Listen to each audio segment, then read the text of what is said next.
One of the biggest mistakes that I see companies make is that when they're raising capital, fundamentally what they're so focused on is they meet an investor and then the next thing they do is they're sending a pitch deck and they're trying to get a decision from an investor.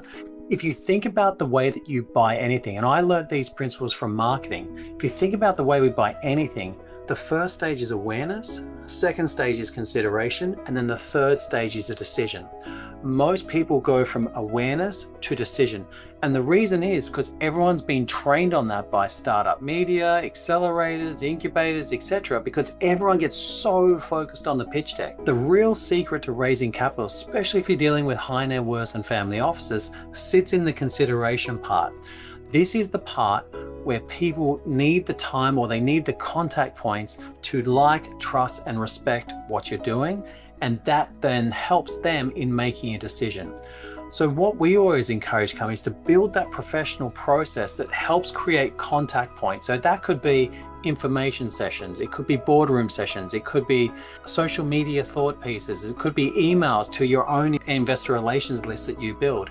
Either way, you've got to remember the rule of 7 at least, and that is you need to have at least 7 touch points with that investor when they're going through that process.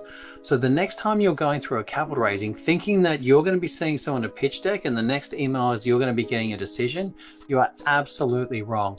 And the truth is, if you go and read between the lines of a lot of the headlines you read about raising capital, most of the time there's a lot of time and space between when that investor first met that person when they actually become a shareholder.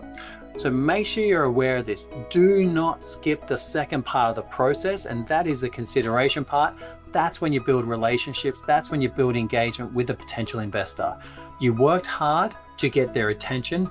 The consideration part is where you stay top of mind in their thinking, and the only way you can do that is via interactions or engagement in all the different mechanisms I discussed. And if you're going through a raise right now, don't get frustrated. A no today isn't a no for tomorrow, or silence today is also not a no for tomorrow. So the question is which stage are your investors stuck in right now? Feel free to put comments below.